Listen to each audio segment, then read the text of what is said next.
Salut à tous et bienvenue sur le Coach de Paris, à la section audit vérité. Quelques mots sur l'audit vérité parce que c'est pas du tout un coaching classique et traditionnel. Vous savez que je suis plutôt un homme de transparence, d'authenticité et plutôt franco et plutôt authentique tout en mettant les formes et le respect qu'il faut. Mais pourquoi cet atelier?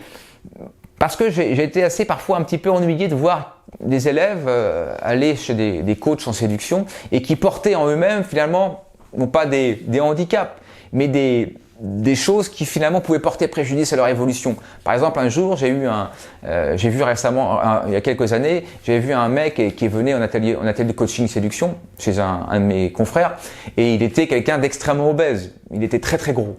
Vous savez que l'obésité, malheureusement, est perçue comme une forme de maladie. Elle n'est pas du tout très attirante et pas très séduisante pour une femme. Et pourtant, ce coach l'envoyait au casse-pipe dans les ateliers, ce qu'on appelle drague de rue, mais alors que ce garçon aurait dû être avant coaché en termes d'alimentation, coaché en termes d'activité sportive pour qu'il retrouve finalement déjà un état de santé correct, mais aussi voilà une apparence attirante et séduisante. Donc moi, je l'ai récupéré ce garçon et je lui ai dit non, on va pas faire de coaching séduction, tu vas passer déjà au coaching alimentation et coaching sportif et je l'ai vachement aidé dans ce domaine-là. Maintenant, je crois qu'il a fait beaucoup de progrès. Il n'est pas encore prêt vraiment à aller sur le terrain, mais il a déjà fait beaucoup de progrès. Il a perdu au moins 20 kilos. Il est de plus en plus méconnaissable.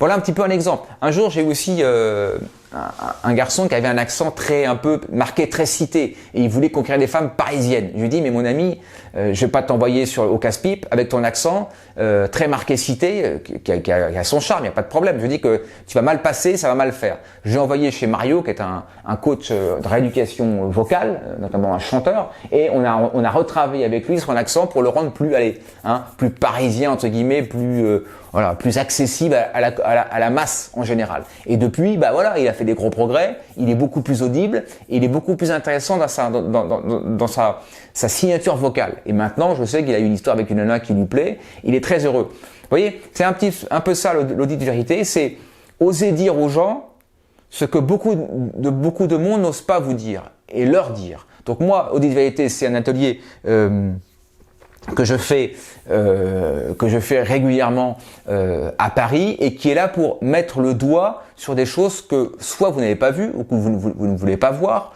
ou que d'autres coachs n'ont pas le courage de vous dire. Voilà, donc c'est un atelier spécial. J'ai vu tout, des mecs qui étaient obèses, des mecs qui avaient des cités à couper au couteau, des mecs qui étaient trop maigres et qui disaient mais c'est marrant, je manque un peu de masculinité. Je dis écoute, il serait peut-être bien que tu passes un peu à la muscu parce que il faut que tu gagnes un peu en épaisseur, en masculinité. Hein. Donc voilà, plein de choses que personne ne voit, mais que moi j'ose dire. Donc l'audit de vérité, c'est ça, c'est vous dire la vérité avec tact et bienveillance, mais surtout avec des solutions. Je suis pas là pour vous dire il faut faire ci, non. Je vous apporte des solutions, je vous mets en relation avec des personnes précises, alimentation, coaching sportif notamment, et autres personnes, chirurgiens parfois même esthétiques. J'ai vu des gars qui avaient des problèmes parfois d'ordre par exemple dentaire. Je leur dis il faut absolument que tu refasses tes dents ou une partie des dents, tu vois. Donc des trucs vraiment très précis. Donc voilà un peu ce que c'était l'audit de vérité. C'est très spécial à coacher, à faire, mais voilà, au moins ça le met d'être clair et on dit tout haut ce que les gens pensent parfois un peu tout bas. Voilà un peu ce que c'est l'audit de vérité. C'était pour vous donner quelques éléments de langage, comment se déroule et pourquoi cet atelier. Merci à tous, salut.